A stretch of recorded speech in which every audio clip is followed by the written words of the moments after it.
So I am here today with Jessica Popp, the General Manager of the Infinite Memory Engine Business Unit at DDN. I do want Jessica to introduce herself, but we're here today to talk about diversity Q&A. Jessica, will you give us a short introduction?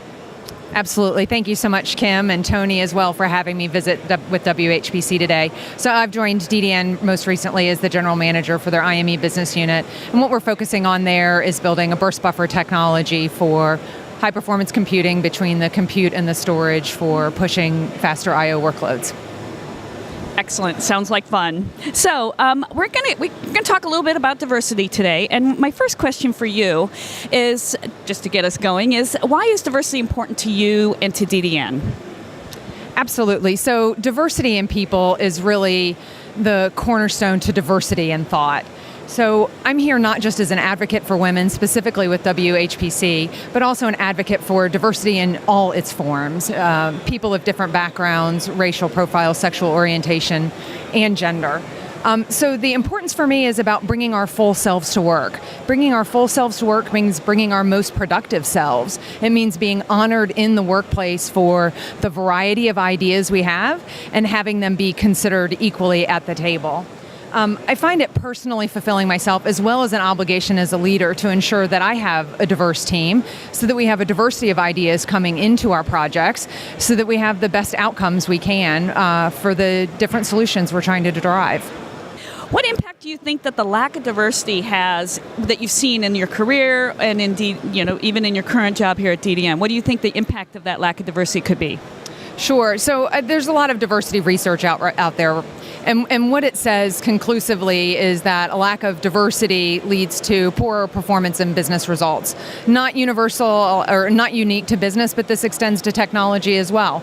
So we need to be seeing diversity in our teams to get the most diverse ideas we can for our projects, to reflect our customer needs and requirements, and be able to act as leaders to incorporate those ideas into our execution practices.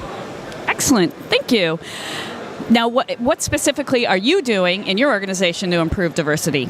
So broadly, DDN casts a wide net looking for the talent wherever we can find it. We know that can be challenging in HPC. For my division specifically, I purposefully seek out female technical talent and take the effort to engage with groups like yours, as well as other recruiting areas that attract female employees, and make sure I create a diverse team. Excellent. And by the way, we did miss you at the luncheon, but there's always supercomputing in next year. So, these are great ideas in terms, great grand goals that all of us have in improving diversity and numbers, and the diversity includes gender and ethnicity. You want to be clear that we aren't talking just gender, but. What challenges are you finding in making this diverse team? You've come to DDN with the thoughts to do that. What challenges are you finding?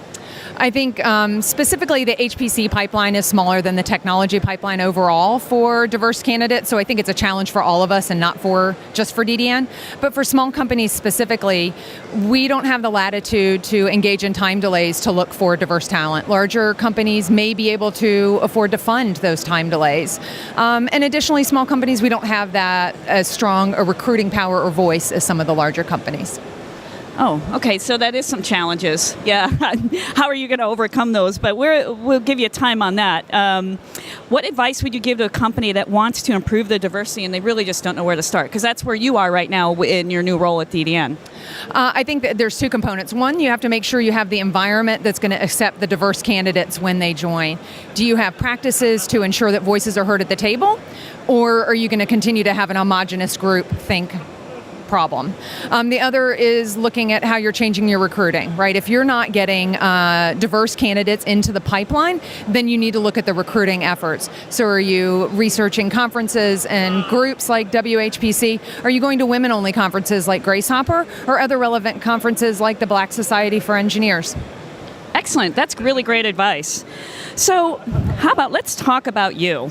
Let's talk about you. What really what attracted you to high-performance computing?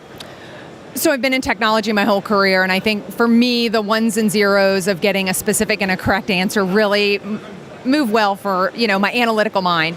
But I've moved into leadership over the years, and I really enjoy working with the HPC engineers to solve some of our toughest technology problems that we know of, and being able to provide that environment to help them succeed.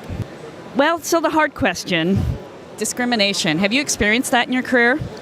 I did have an experience a number of years ago where I was a divisional leader of an operations department, and after about 2 years in a male-dominated field, I was let go, made redundant, and then within 2 months I heard that they'd hired a male candidate.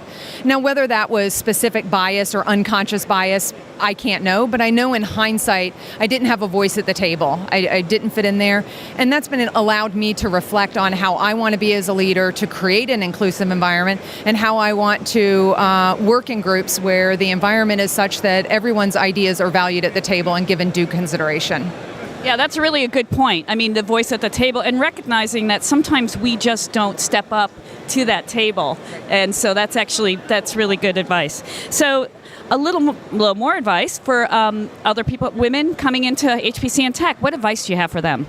My biggest advice for women is to advocate for themselves. You cannot sit silently and wait to get recognized. You need to find yourself a mentor, whether it's a manager or a technical mentor. Sit down with them and talk about what your personal goals are, and to understand how you're achieving them and how you're creating the opportunities you need to succeed. Excellent, excellent. And if there was one thing that you could change about the sector, what would it be? And actually, we can open that up. It doesn't have to be just diversity if you don't want, but we all love this. We've been here years. I've known you for a long time. What's the one thing you would want to change? So I would say from a diverse perspective, it's easy to say the pipeline. But for me, it's deeper than that. The pipeline's not who's here today, but what girls are entering STEM programs. We still have a lot of unconscious and possibly conscious bias in what the gender roles are for children. And so I think programs like Girls Who Code are making a big difference, but that's a long-term initiative. But we need to continue to break down kind of the stereotypes that may keep girls interested early on from a very young age in being interested in technology, and therefore not looking for it as a career when they're older. Excellent. Well, good. Any last things that you want to add that maybe I didn't ask? Not in particular. It's just been a real honor to talk to WHPC. I think it's important that we have efforts like this and others that consider all aspects of the people we are and who we bring ourselves to work. Yeah, and I'm glad that you're part of the organization. I've always enjoyed working with you, and I look forward to the things that we're going to do with you and DDN going forward. Thank you. Thank you for your time, Kim. Sure.